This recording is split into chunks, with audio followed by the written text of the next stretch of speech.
Bienvenidos al taller de primeros auxilios, módulo 1. Marco de referencia. Decreto Supremo 024, promulgado el 2016 en el sector de energía y minas.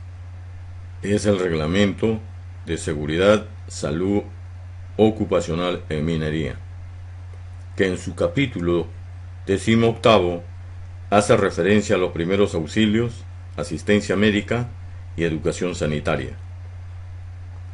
En su artículo 156 indica que todo titular de la actividad minera está obligado a otorgar gratuitamente las atenciones de urgencia y emergencias médicas a todos los trabajadores, debiendo disponer de un centro asistencial permanente a cargo de un médico y personal de enfermería.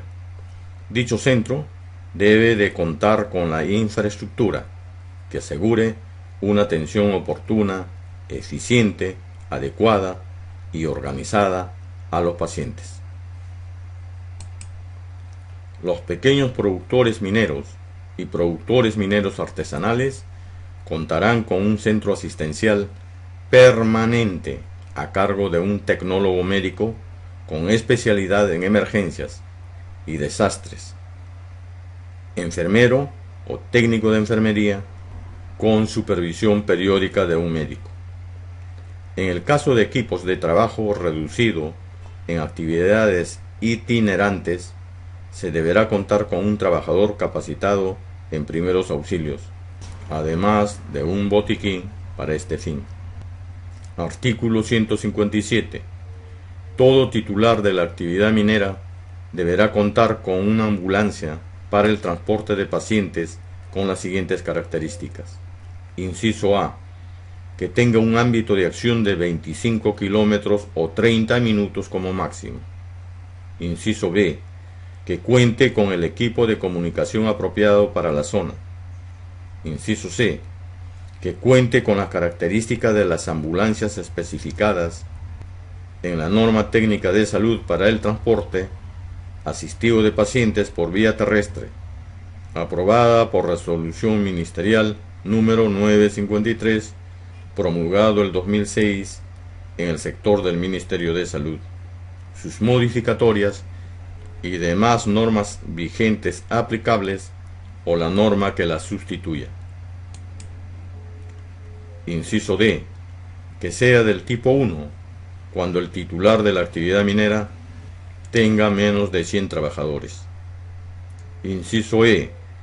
Que sea de los tipos 2 o 3, cuando el titular de la actividad minera tenga más de 100 trabajadores. Las obligaciones establecidas en los literales anteriores no serán obligatorias para los productores mineros artesanales, siempre que se asocien para compartir los servicios de una ambulancia y se cumple el parámetro de distancia señalado en el literal A. Artículo 158. Si varios titulares de las actividades mineras, por su ubicación geográfica, tienen sus centros de trabajo ubicados a menos de 1 hora de transporte, podrán integrar mancomunadamente un establecimiento de salud de acuerdo al número total de trabajadores. Artículo 159.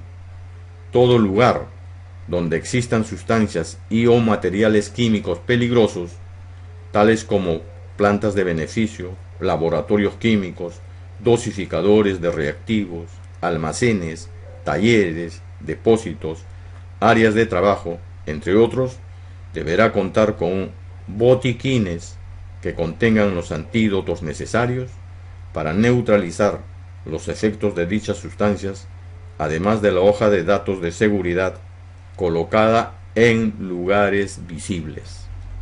Los trabajadores serán informados sobre aquellos antídotos que requieran refrigeración y sobre aquellos que requieran ser administrados de manera especial. Asimismo, serán informados respecto a su ubicación y sobre el personal médico al que deben solicitar su administración en caso de requerirlo. Artículo 160. El titular de actividad minera debe implementar un procedimiento para el tratamiento de los residuos biomédicos. Artículo 161. Sin perjuicio de lo establecido en los artículos precedentes, es obligatorio que en cada sección exista un botiquín para la atención de emergencias médicas de acuerdo a los riesgos evaluados para cada situación. Botiquín en las oficinas, en la sala de procesos, mantenimiento, transporte, etc. Tomando como base la norma técnica peruana correspondiente o en su defecto la norma del Instituto Nacional Americano de Normas, ANSI, para cada caso. Artículo 162. El titular de actividad minera debe de contar con trabajadores instruidos en primeros auxilios, entrenados en el manejo de los botiquines de emergencia. Artículo 163. Dentro de los establecimientos de salud y servicios médicos de apoyo, se podrá desarrollar actividades de docencia e investigación, actividades que habrán de ser autorizadas expresamente por el titular de la actividad minera. Estándares que se deben de cumplir en los botiquines. Cada botiquín debe de contener alcohol yodado para desinfección de piel sin lesión, gas estéril para cubrir heridas abiertas, apósito para el control de hemorragias aplicando presión directa, algodón estéril para presionar los apósitos y ayudar a estabilizar fracturas, esparadrapo antialérgico para fijar gasas y apósitos, vendas adhesivas que son las curitas para cubrir heridas menores de 1 centímetro, venda elástica de 4 pulgadas por 5 i para vendajes y de soporte para inmovilización con férulas, venda elástica de 8 pulgadas por 5 i para vendajes y de soporte para inmovilización con férulas, venda triangular para soporte de férulas y apoyo en la utilización del cabestrillo, guantes descartables de talla mediana para la prevención contra la contaminación, cabestrillo para inmovilizar el miembro superior, tijera punta roma para cortar la ropa del accidentado y observar las lesiones, férula grande para inmovilizar posibles fracturas de los miembros inferiores, férula mediana para inmovilizar posibles fracturas de los miembros superiores, paquete de tratamiento para quemaduras que se debe de colocar encima de una quemadura después del agua fría. ¿Qué son los primeros auxilios?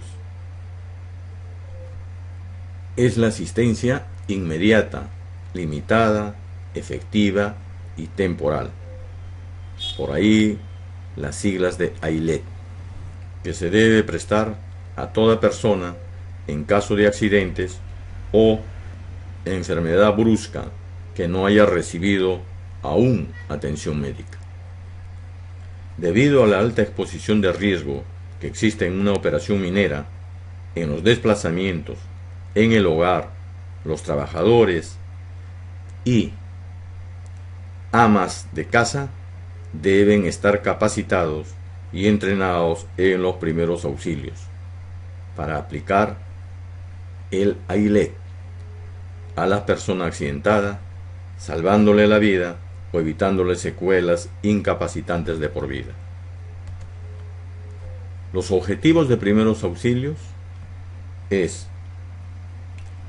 conservar la vida, evitar complicaciones físicas y psicológicas, ayudar a la recuperación, asegurar el traslado del accidentado a un centro asistencial.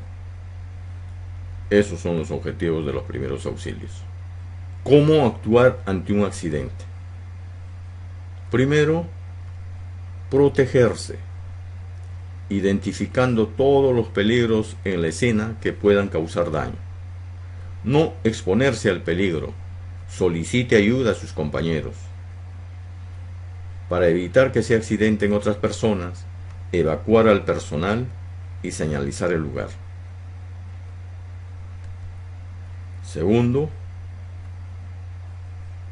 avisar, llamar al anexo de emergencia.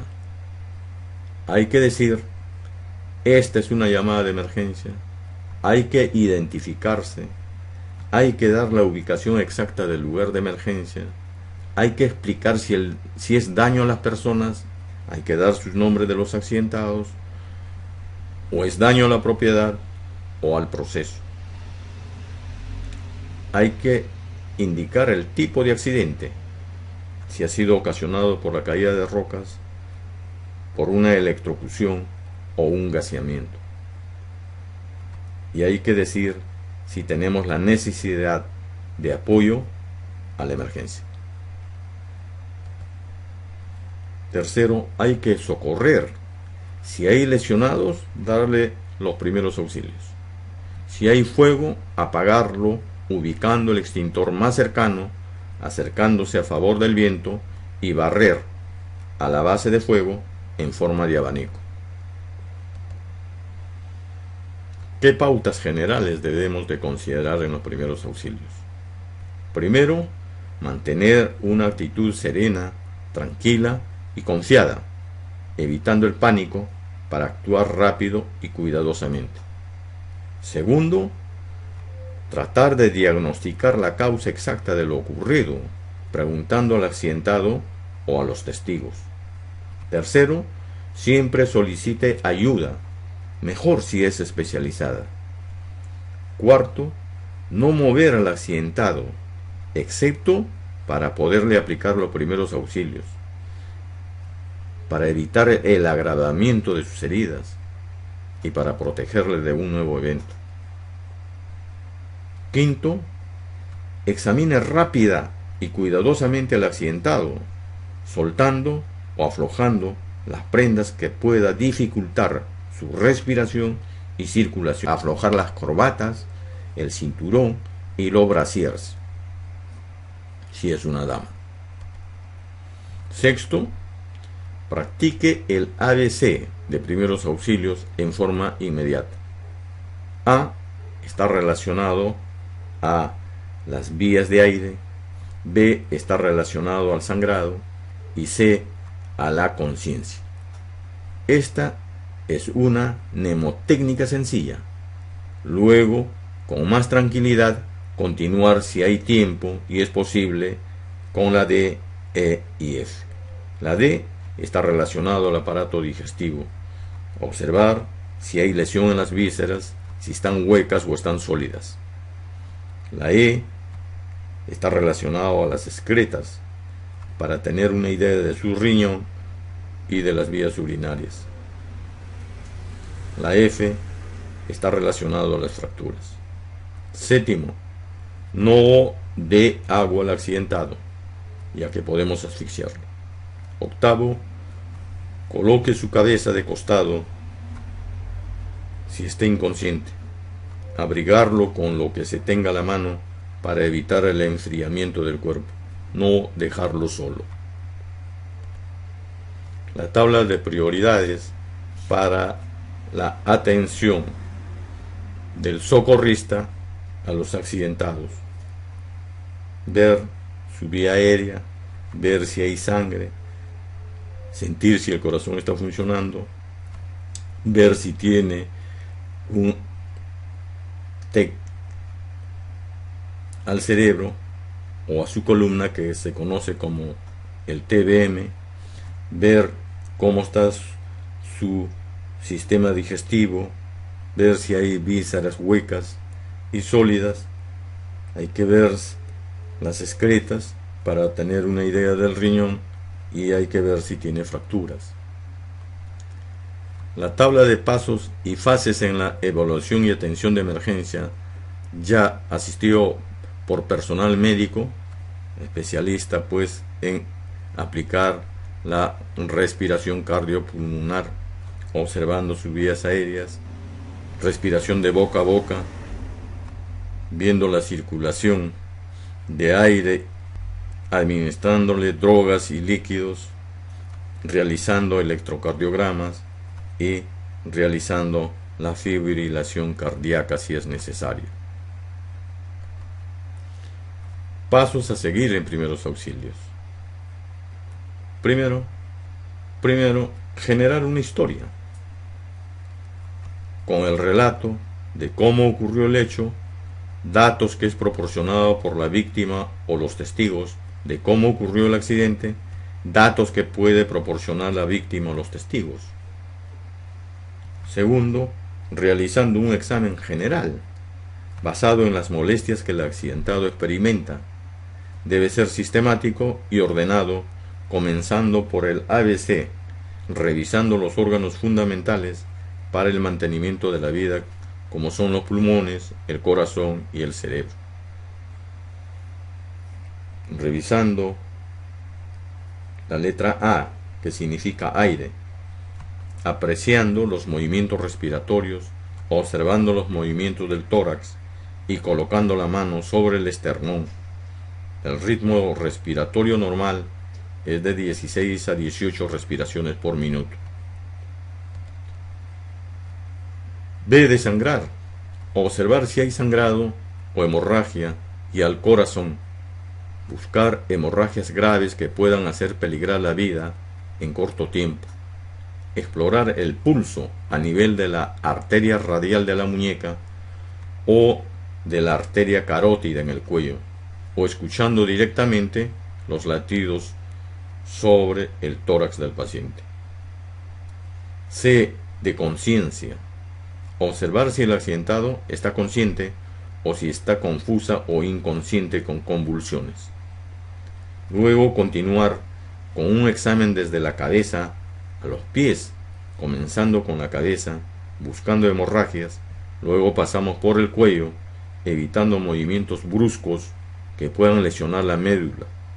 Continuamos con el tórax, donde buscamos hematomas, heridas y deformaciones. Seguimos con el abdomen, observando heridas, hematomas, y finalizamos con las extremidades superiores e inferiores, buscando deformaciones y o zonas dolorosas, luxaciones o fracturas. En esta filmina podemos observar gráficamente la medición del pulso en la muñeca, en el que se debe de colocar los dedos índice y medio sobre el reverso de la muñeca, opuesta más abajo de la base del dedo pulgar. En la segunda imagen les presentamos la manera de controlar el pulso carotideo. ¿Qué es una asfixia? Es un estado de intoxicación general que se produce al suprimirse la respiración. Una persona normalmente respira en reposo entre 16 y 18 respiraciones por minuto. Cuando la persona deja de respirar, se bloquea la llegada de oxígeno al organismo, produciéndose el estado de asfixia. La falta de oxígeno por más de 3 minutos produce lesiones y muerte cerebral. En tiempo mayor, la persona deja de existir. La asfixia se clasifica primero en asfixia por compresión. Esta asfixia por compresión se puede generar de dos formas: asfixia por sofocación y asfixia por estrangulación. La asfixia por sofocación es producida al impedirse la respiración. Ejemplo, en los derrumbes donde el peso de los materiales impide los movimientos respiratorios. En las grandes aglomeraciones. Asfixia por estrangulación se produce cuando se ejerce una presión fuerte, prolongada en el cuello con compresión de la tráquea. Segundo, la asfixia por obstrucción también puede ser generado por dos tipos: asfixia por elementos químicos y asfixia por elementos que ocluyen las fosas nasales o la boca. La asfixia por elementos químicos generalmente se produce en los ahogamientos, en el cual el líquido agua impide la oxigenación de los pulmones. Esto se produce generalmente en las playas, ríos y piscinas. La asfixia por elementos que ocluyen las fosas nasales o la boca ocasionado por trapos, pañuelos o trozos de carne, por atragantamiento. Tercero, asfixia por rarefacción del aire, produciéndose disminución de la oxigenación, como en casos de intoxicación por monóxido de carbono producido en los motores de combustión interna, o por calentadores de carbón o por llamas. ¿Qué primeros auxilios se debe de aplicar ante casos de asfixia? Es imprescindible la eficacia y la rapidez. Se debe de liberar al accidentado de la causa de la asfixia y luego proceder a reanimarla. Por ejemplo, si es por gases, ventilar el local o retirar rápidamente al accidentado. Si hay compresión torácica, eliminarla. Si hay obstrucción de las vías aéreas,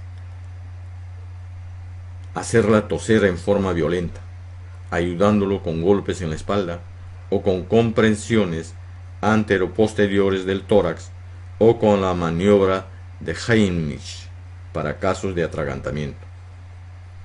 En los casos de ahogamiento, colocar a la víctima con la cabeza más baja del cuerpo para eliminar el agua que ha penetrado en las vías respiratorias. La reanimación de los casos de asfixiados se hace con la respiración artificial. Unas frases para la reflexión del señor Miguel Ruiz, que es un orador motivacional mexicano. Dice: un momento de claridad sin ninguna acción es solo un pensamiento, que se va con el viento. Pero un momento de claridad seguido por una acción es un momento crucial en nuestra vida.